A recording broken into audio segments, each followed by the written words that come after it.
Entrega total.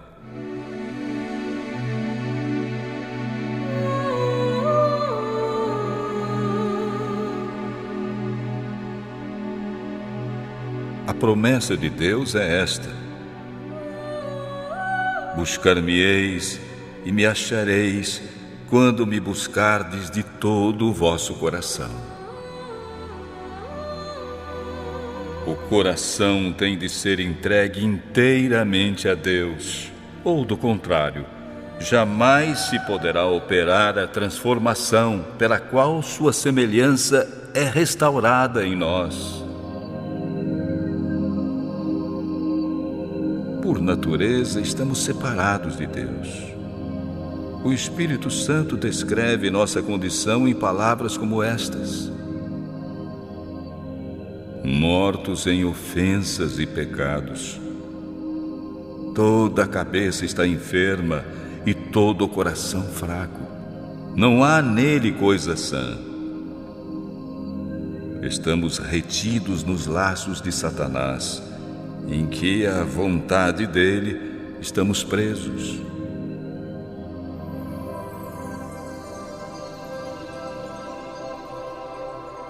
Deus deseja nos curar e nos libertar, mas como isso requer completa transformação, uma renovação de toda a nossa natureza, é necessário que nos entreguemos inteiramente a Ele. A luta contra o próprio eu é a maior batalha que já foi travada. A renúncia de nosso eu, sujeitando tudo à vontade de Deus, requer luta. Mas o coração tem de submeter-se a Deus antes que possa ser renovado em santidade. O governo de Deus não é como Satanás quer fazer parecer, baseado na submissão cega, no domínio irrazoável. Ele apela para a inteligência e a consciência. Vinde, pois, e arrazoemos. É o convite do Criador aos seres que formou. Deus não força a vontade de suas criaturas. Ele não pode aceitar homenagem que não lhe seja prestada de maneira voluntária e inteligente. Uma submissão forçada impediria todo o verdadeiro desenvolvimento do espírito ou do caráter. Tornaria o ser humano em simples máquina. Não é este o propósito do Criador. Ele deseja que o homem, a obra-prima de seu poder criador, atinja o desenvolvimento mais elevado possível. Seu propósito é nos elevar à altura da bênção que deseja nos conceder por meio de sua graça. Convida-nos a nos entregar a Ele, a fim de que possa cumprir em nós a sua vontade. Cabe a nós escolher se queremos ser libertados da escravidão do pecado para participar da gloriosa liberdade dos filhos de Deus.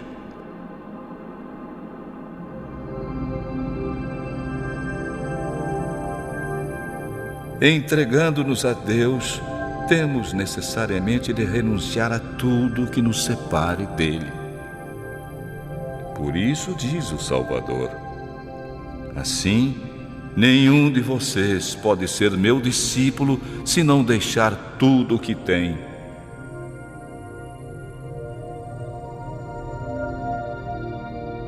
Tudo que nos afasta de Deus tem de ser renunciado.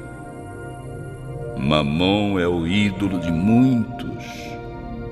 O amor do dinheiro, a ambição de fortuna é a cadeia de ouro que os liga a Satanás. Fama e honras mundanas são idolatradas por outros.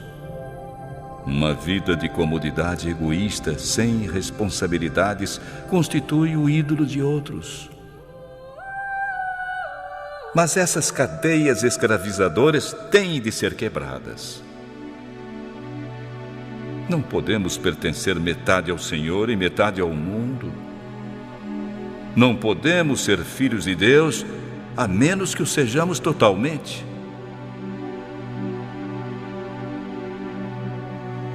Há os que dizem servir a Deus, mas ao mesmo tempo confiam em seus próprios esforços para obedecer a sua lei, construir um caráter perfeito e alcançar a salvação. Não é uma intuição profunda do amor de Cristo que move seu coração, mas procuram cumprir os deveres da vida cristã como sendo uma exigência de Deus para alcançar o céu.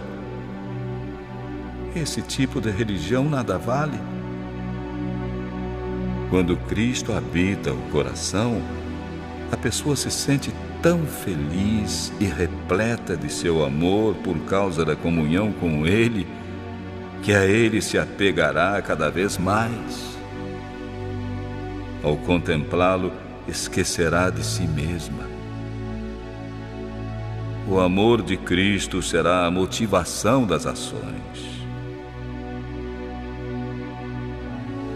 Os que se sentem tocados pelo amor de Deus não perguntam quão pouco deverão dar para satisfazer as exigências de Deus. Não procuram saber qual a mais baixa norma, mas seu desejo é estar em perfeita harmonia com a vontade de seu Redentor. Com um sincero desejo, renunciam a tudo, manifestando um interesse proporcional ao valor do objeto que buscam. Alguém dizer que aceita a Cristo sem demonstrar profundo amor não passa de um simples jogo de palavras, formalidade inútil, uma tarefa pesada e desagradável. Você julga ser um sacrifício muito grande entregar tudo a Cristo? Então pergunte a si mesmo: o que entregou Cristo por mim? O Filho de Deus deu tudo, vida, amor e sofrimento, para nos salvar. Será possível que nós, indignos de tão grande amor, não queiramos entregar-lhe inteiramente o coração?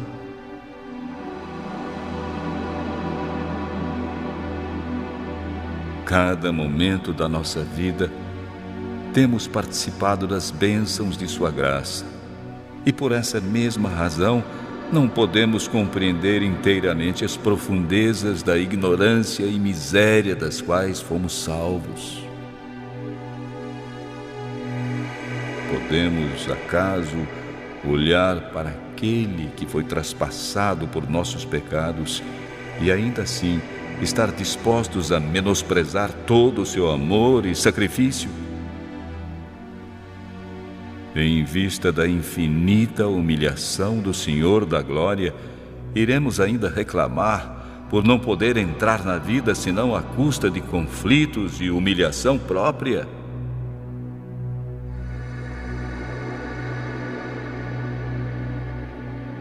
Muito coração orgulhoso pergunta: por que devo me arrepender e me humilhar antes de ter a certeza de minha aceitação por parte de Deus? Desejo falar um pouco de Cristo para você. Ele era inocente e, mais que isso, era o príncipe do céu. Mas por amor do ser humano, se fez pecado em seu lugar. Deixou que o tratassem como se fosse um criminoso. Ele levou a culpa do pecado de muitos e orou, pedindo que lhes fossem perdoados.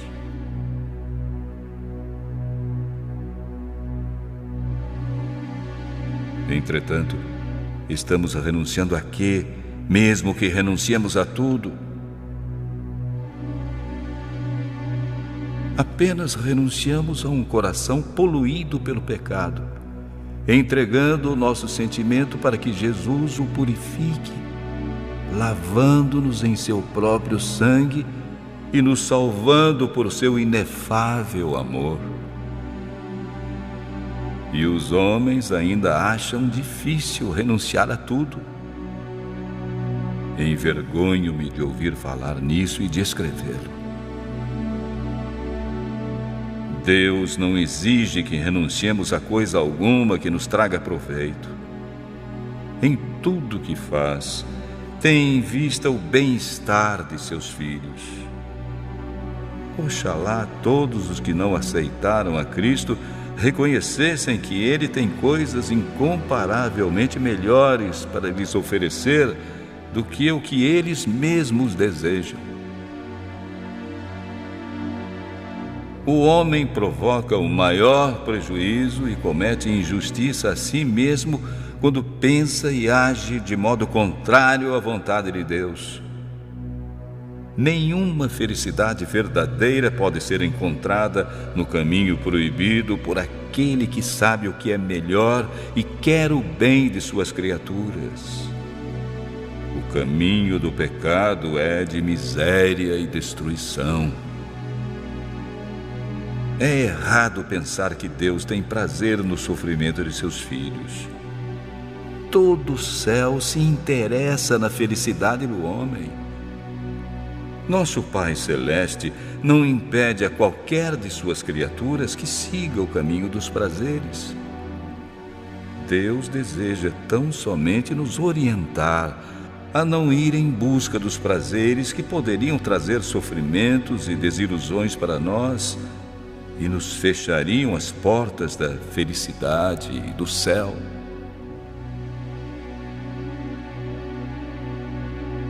O Redentor do mundo aceita os homens tais como são, com todas as suas necessidades, imperfeições e fraquezas.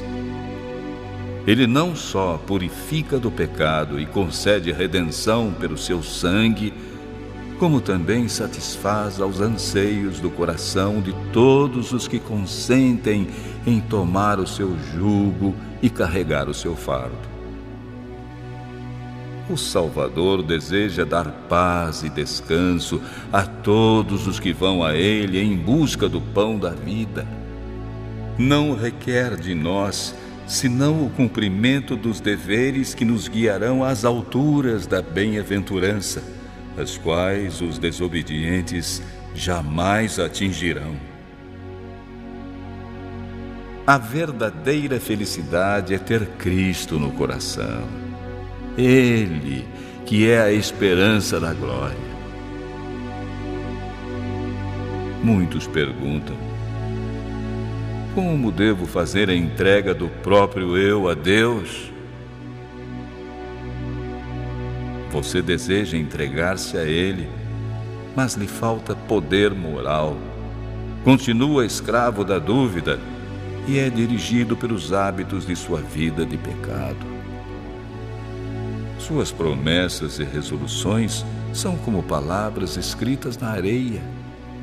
Você não consegue dominar os pensamentos, os impulsos, as afeições.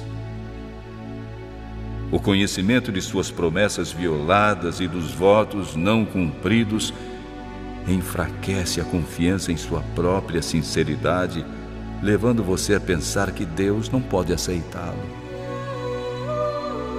Mas não precisa se desesperar. O que deve compreender é a verdadeira força da vontade. Ela é o poder que governa a natureza do homem, o poder da decisão ou de escolha. Tudo depende da correta ação da vontade. Deus deu ao homem o poder da escolha. A ele compete exercê-la. Você não pode mudar seu coração, não pode por você mesmo consagrar a Deus as suas afeições, mas pode escolher servi-lo, pode dar-lhe a sua vontade. Ele então operará em você o querer e o fazer segundo a sua graça. Desse modo, toda a sua natureza estará sob o domínio do Espírito de Cristo. Suas afeições irão ser centralizadas nele. Seus pensamentos estarão em harmonia com ele. É louvável desejar ser bom e alcançar a santidade. Essas virtudes, porém, de nada valerão se ficarem somente no desejo. Muitos irão se perder enquanto esperam e desejam ser cristãos. Não chegam ao ponto de entregar a vontade a Deus. Não escolhem agora ser cristãos. Através do correto exercício da vontade, pode operar-se em sua vida uma mudança completa. Entregando a Cristo o seu querer, você se une ao poder que está acima de todos os demais. Você terá a força do alto para estar firme e, pela constante entrega a Deus, será habilitado a viver a nova vida, a vida da fé.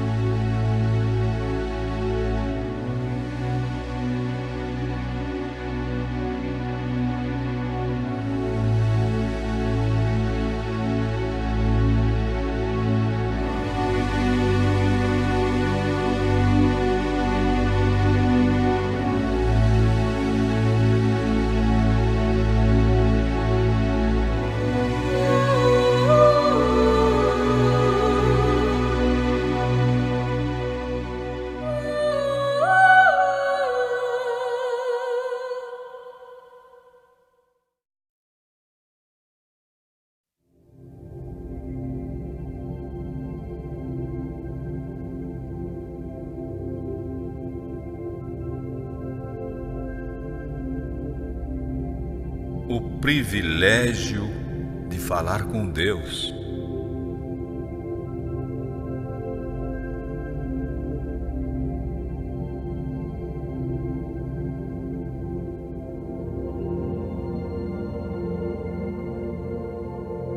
Deus nos fala pela natureza e revelação, através de sua providência e pela influência de seu Espírito. Isto, porém, não basta. Precisamos também abrir a Ele nosso coração. Para ter vida e energia espirituais, necessitamos manter verdadeira comunhão com o Pai Celestial. Nossos pensamentos podem dirigir-se para Ele. Podemos meditar sobre suas obras, suas misericórdias, suas bênçãos. Mas isto não é, no sentido mais amplo, ter comunhão com Ele.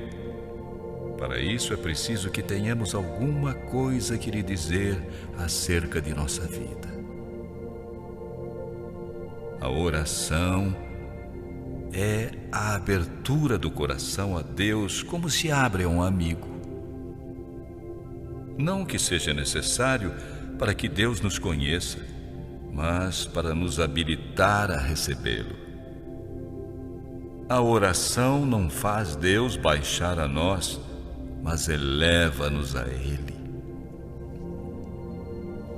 Quando Jesus andou na terra, ensinou a seus discípulos como deviam orar.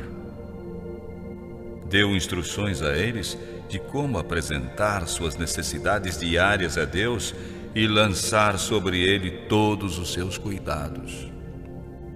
A certeza que lhes deu de que suas orações seriam ouvidas nos é dada também. Jesus mesmo, enquanto andava entre os homens, muitas vezes se entregava à oração. O Salvador identificou-se com nossas necessidades e fraquezas, tornando-se um suplicante junto de seu Pai, para buscar dele suprimentos novos de força, a fim de que pudesse sair revigorado para os deveres e provações. Ele é nosso exemplo em todas as coisas. É um irmão em nossas fraquezas, pois como nós, em tudo foi tentado, mas sem pecado como era, sua natureza recuava do mal. Suportou lutas e tristezas num mundo de pecado. Sua humanidade tornou a oração uma necessidade e um privilégio para ele. Encontrava conforto e alegria na comunhão com o Pai. E se o Salvador dos homens, o Filho de Deus, sentia a necessidade de orar, quanto mais devemos nós, débeis e pecadores mortais que somos, sentir a necessidade de fervorosa e constante oração. O Pai Celestial deseja derramar sobre nós a plenitude de suas bênçãos. É nosso privilégio beber livremente da fonte de seu amor ilimitado. É de admirar, pois, que oremos tão pouco. Deus está pronto para ouvir a oração sincera do mais humilde de seus filhos. E contudo há tanta relutância de nossa parte para levar a Deus nossas necessidades. Que pensarão os anjos do céu a respeito dos pobres e desamparados seres humanos sujeitos à tentação, quando o coração de Deus, cheio de infinito amor, inclina-se para eles, pronto para lhes dar mais do que sabem pedir ou pensar? Contudo, oram tão pouco, tão pequena fé exercem. Os anjos têm prazer em prostrar-se perante Deus, têm prazer em estar na sua presença. Consideram a comunhão com Deus sua maior alegria. Os filhos da terra, porém, que tanto precisam do auxílio que só Deus pode dar, parecem satisfeitos em andar sem a luz de seu espírito, sem a companhia de sua presença. As trevas do maligno envolvem os que negligenciam a oração. As sutis tentações do inimigo os levam ao pecado. E tudo isso acontece por não fazerem uso do privilégio da oração que Deus lhes ofereceu. Por que deveriam os filhos e filhas de Deus ser tão relutantes em orar, quando a oração é a chave nas mãos da fé para abrir os depósitos do céu, onde estão armazenados os ilimitados recursos da onipotência? Sem oração e vigilância constante, estamos em perigo de nos tornar descuidados e nos desviar do caminho verdadeiro. O adversário procura continuamente obstruir o caminho para o trono da graça, para que não obtenhamos, pela súplica fervorosa e fé, graça e poder para resistir à tentação. Há certas condições sobre as quais podemos esperar que Deus ouça nossas orações e a elas atenda. Uma das primeiras é sentir nossa necessidade de seu auxílio. Ele prometeu: vou fazer com que caia chuva no deserto e que em terras secas corram rios. Os que têm fome e sede de justiça, que anelam a Deus, podem estar certos de que serão satisfeitos. O coração tem de estar aberto à influência do Espírito. Ao contrário, não pode obter a bênção de Deus. Nossa grande necessidade é por si mesma um argumento e intercede em nosso favor de modo muito eloquente. Temos, porém, de buscar ao Senhor a fim de que faça essas coisas por nós. Ele diz: peçam e receberão. Ele não deixou de entregar nem o seu próprio filho, mas o ofereceu por todos nós.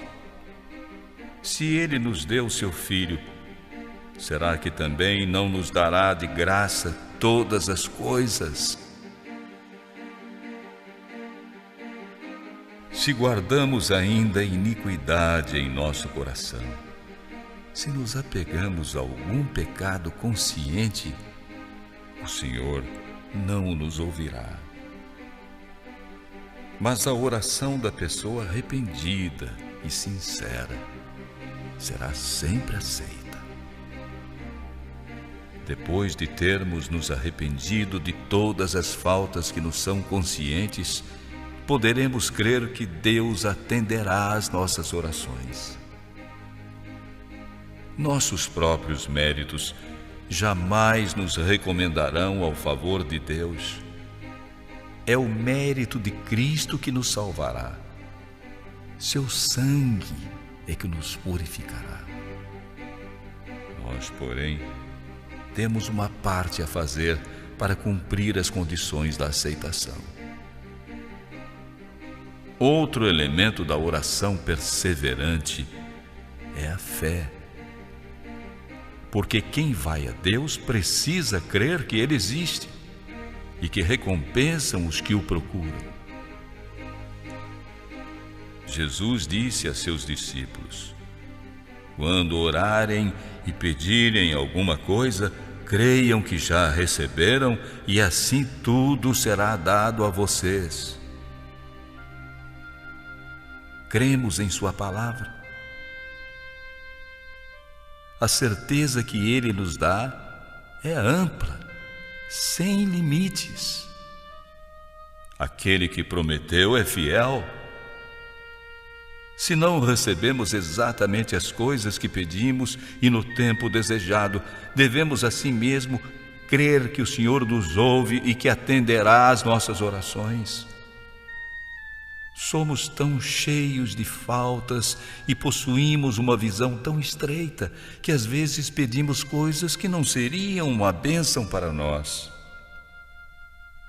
O Pai Celestial amorosamente atende às orações, dando-nos aquilo que é para nosso maior bem, aquilo que nós mesmos desejaríamos se com a visão divinamente iluminada pudéssemos ver todas as coisas como são na realidade.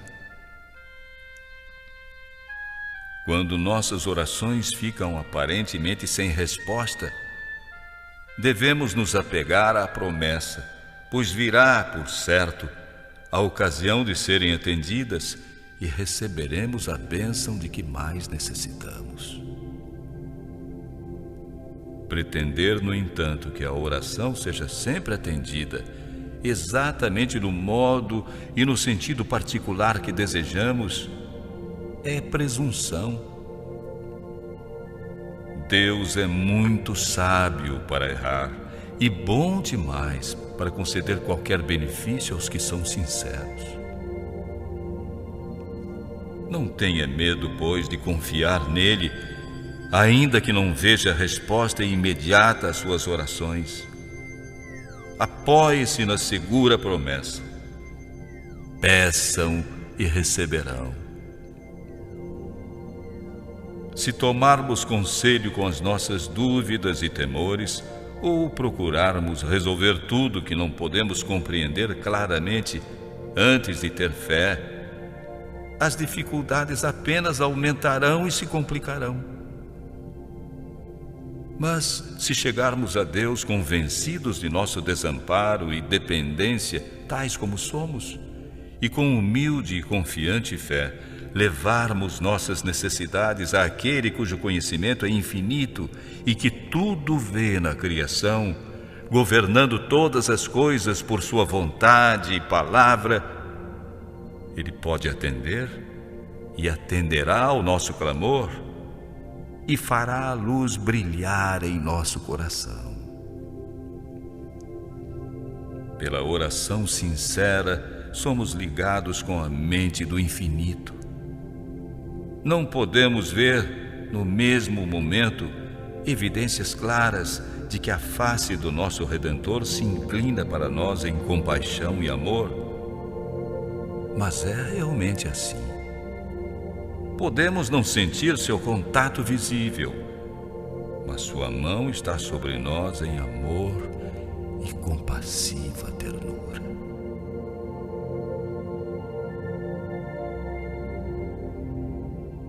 Quando pedimos misericórdia e bênçãos de Deus, devemos ter no coração um espírito de amor e perdão. Como poderemos orar? Perdoa as nossas ofensas, como também nós perdoamos os que nos ofenderam, e não obstante, alimentar um espírito de ódio. Se esperamos que nossas orações sejam atendidas, devemos perdoar aos outros do mesmo modo e na mesma medida em que esperamos o perdão. A perseverança na oração é também uma condição para que ela seja atendida. Devemos orar sempre se quisermos crescer na fé e experiência. Devemos perseverar em oração agradecendo a Deus. Pedro recomenda aos crentes: vocês devem ser prudentes e estar alerta para poderem orar. Paulo instrui: mas em todas as orações, peçam a Deus o que vocês precisam e sempre orem com o coração agradecido. Porém, vocês, meus amigos, diz Judas, orem no poder do Espírito Santo e continuem no amor de Deus. A oração constante é a união ininterrupta da alma com Deus, de maneira que a vida de Deus flui para a nossa vida, e de nossa vida voltam para Deus pureza e santidade. É necessário que a oração seja diligente. Coisa alguma deve fazer com que você deixe de orar. Faça tudo o que for possível para conservar aberta a comunhão entre Jesus e você. Procure toda a oportunidade para ir aonde se costuma fazer oração. Os que estão realmente buscando a comunhão com Deus serão vistos nas reuniões de oração, fiéis ao seu dever e atentos e ansiosos por receber todos os benefícios que possam obter. Aproveitarão todas as oportunidades de colocar-se onde possam receber raios de luz do céu. Temos que orar em família, mas acima de tudo, não devemos negligenciar a oração secreta, pois ela é a vida da alma. É impossível a uma pessoa prosperar se não ora o suficiente. A oração familiar e a oração pública não bastam.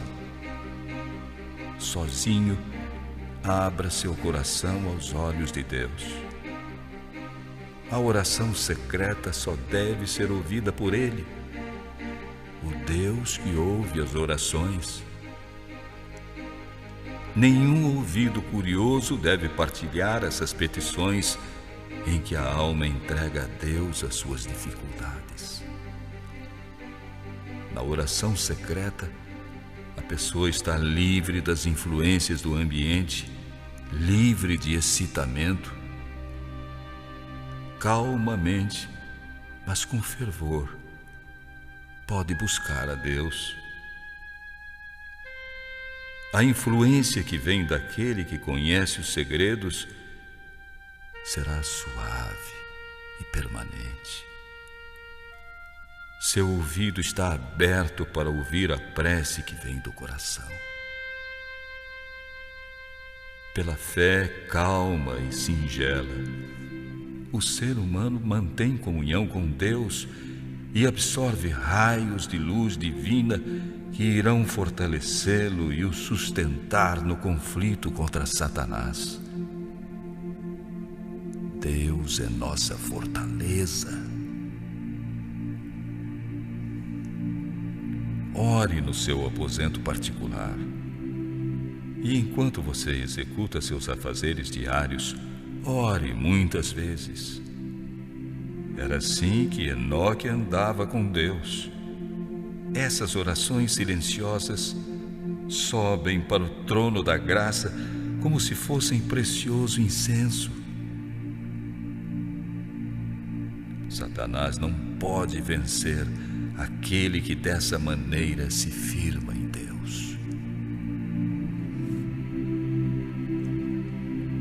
Não há tempo nem lugares impróprios para fazer uma prece a Deus. Nada nos pode impedir de elevar o coração no espírito de uma oração sincera.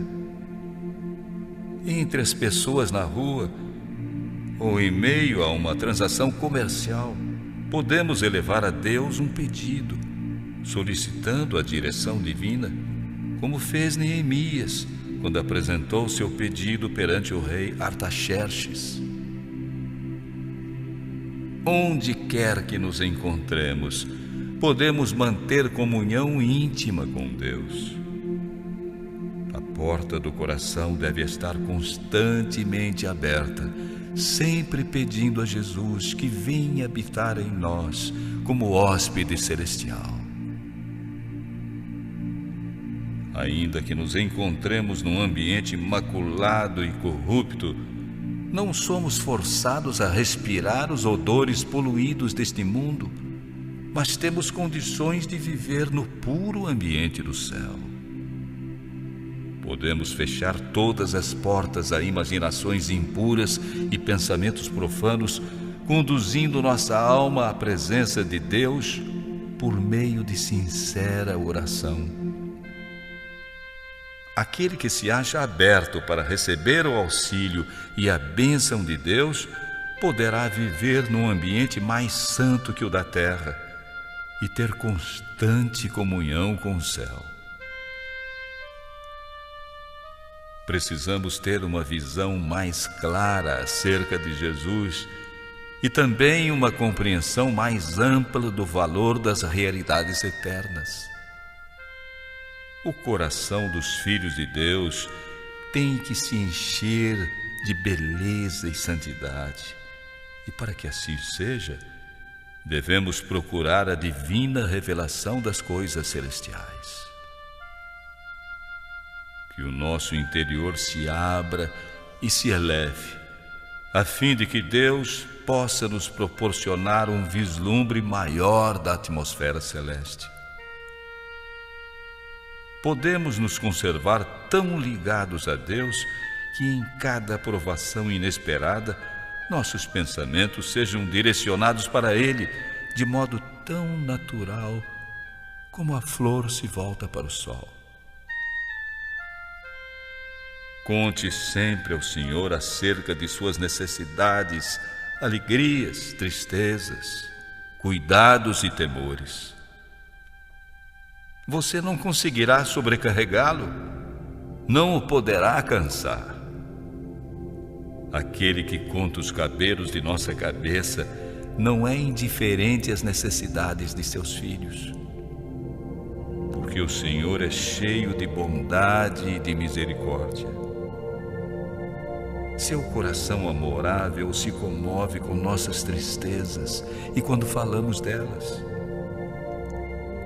Entregue-lhe tudo quanto causa insegurança em você. Coisa alguma é muito grande para ele, pois sustenta os mundos e dirige o universo.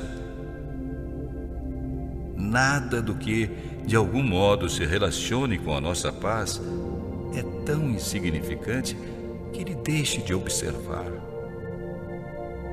Não há em nossa vida nenhum capítulo demasiado obscuro para que ele não o possa entender, dificuldade alguma por demais complicada para que a possa resolver. Nenhuma calamidade poderá sobrevir ao mais humilde de seus filhos, ansiedade alguma que lhe perturbe a paz de espírito, nenhuma alegria que possa ter, nenhuma oração sincera que lhe escape dos lábios, sem que seja observada pelo Pai Celeste ou sem que lhe atraia o imediato interesse. Ele cura os que estão desanimados e trata de seus ferimentos.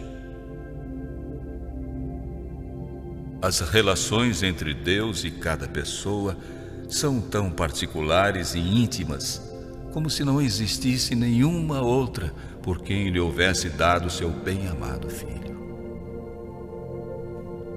Jesus disse: naquele dia, vocês farão pedidos em meu nome, e eu digo que não precisarei pedir ao Pai em favor de vocês.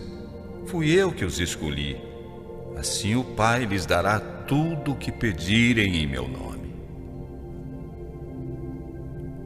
Orar em nome de Jesus, porém, é mais do que simplesmente mencionar-lhe o nome no começo e fim da oração.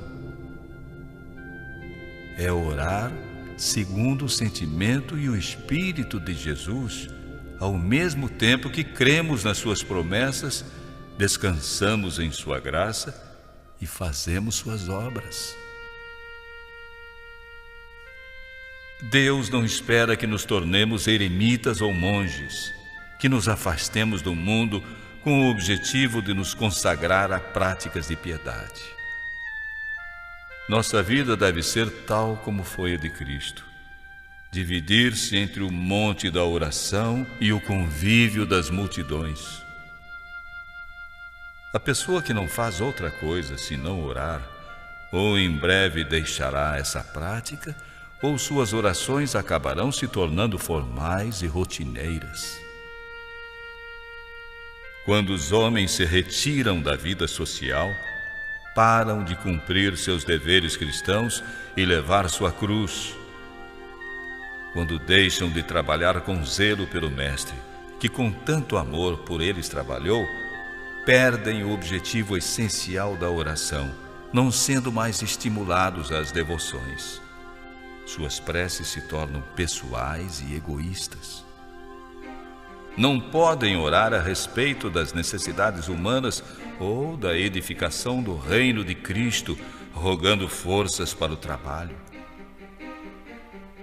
Ao nos privarmos da alegria de nos reunir uns com os outros para fortalecimento e ânimo no serviço do Senhor, nosso prejuízo será grande.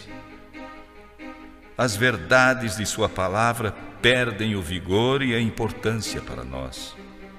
O coração deixa de ser iluminado e comovido por sua santificadora influência.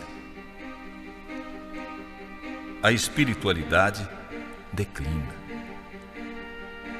Perdemos muito em nossas relações como cristãos devido à falta de simpatia de uns para com os outros.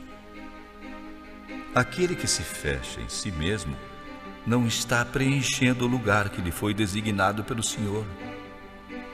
O devido cultivo dos traços sociais de nossa natureza nos leva a ter simpatia pelos outros, sendo um meio de nos desenvolver e tornar mais fortes para o serviço de Deus. Se os cristãos cultivassem maior convivência entre si, falando do amor de Deus e das preciosas verdades da redenção, seu próprio coração seria abrandado, ao mesmo tempo que levariam conforto uns aos outros. Devemos aprender diariamente de nosso Pai Celeste, buscando nova experiência de sua graça. Assim, desejaremos falar acerca de seu amor, e nosso ânimo e fervor crescerão. Se pensássemos e falássemos mais em Jesus e menos em nós mesmos, teríamos muito mais de sua presença. Se pensássemos em Deus, ao menos tantas vezes quantas vemos as suas demonstrações de cuidado por nós, poderíamos tê-lo sempre presente em nossa mente, alegrando-nos em falar a seu respeito e em louvá-lo.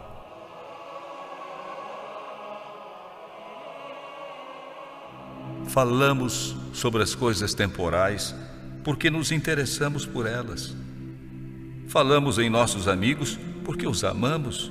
Com eles partilhamos as dores e alegrias. Temos, no entanto, razões infinitamente maiores para amar mais a Deus do que aos nossos amigos terrestres. Deveria ser a coisa mais natural do mundo dar-lhe o primeiro lugar em nossos pensamentos, falar de sua bondade e de seu poder. Ao conceder-nos tão preciosos dons, não era vontade de Deus que eles ocupassem de tal forma nossa mente e coração que nada nos restasse para lhe dar. Os dons nos devem, ao contrário, fazer lembrar sempre dele, ligando-nos com laços de amor e gratidão ao celeste benfeitor. Vivemos muitos apegados à terra. Ergamos o olhar para a porta aberta do santuário no céu, onde a luz da glória de Deus resplandece na face de Cristo, o qual pode hoje e sempre salvar os que vão a Deus por meio dele. Devemos louvar mais a Deus pela sua bondade e pelas suas maravilhas para com os filhos dos homens. Nossas orações não deviam se resumir só em pedir e receber. Não pensemos sempre em nossas necessidades, sem nunca nos importar com os benefícios recebidos.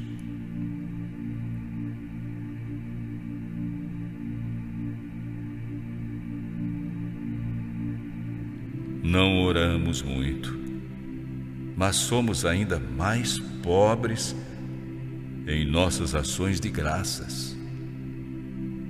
Continuamente recebemos as misericórdias de Deus e, no entanto, quão pouco lhe expressamos nosso reconhecimento e o louvamos pelo que tem feito por nós.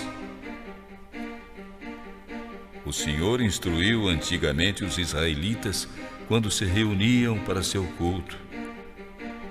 Ali, na presença do Eterno, o nosso Deus, vocês e as suas famílias comerão da carne dos sacrifícios e ficarão alegres, porque Deus abençoou todo o trabalho de vocês. Aquilo que fazemos para a glória de Deus deve ser feito com alegria, hinos de louvor e ações de graças, não com tristeza e aspecto sombrio. Nosso Deus é Pai misericordioso e amorável. Servi-lo não deve ser considerado um exercício cansativo e triste. Deve ser uma alegria adorar o Senhor e tomar parte em sua obra. Deus não quer que seus filhos, para quem ofereceu tão grande salvação, acham como se ele fosse um patrão duro e exigente.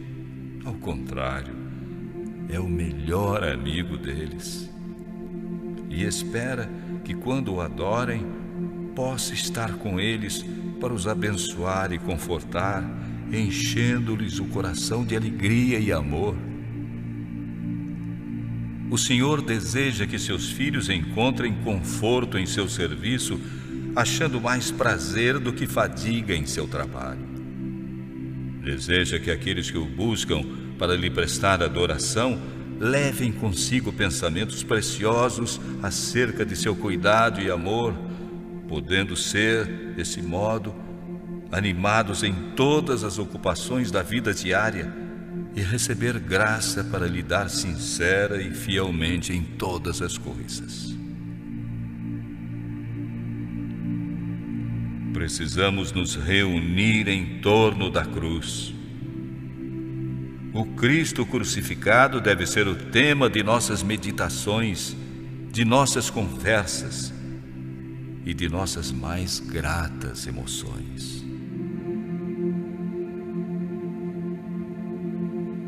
devemos conservar em mente todas as bênçãos que recebemos de Deus. E ao compreendermos o grande amor que Ele nos tem, iremos sentir-nos atraídos a confiar tudo às mãos que foram por nós cravadas na cruz.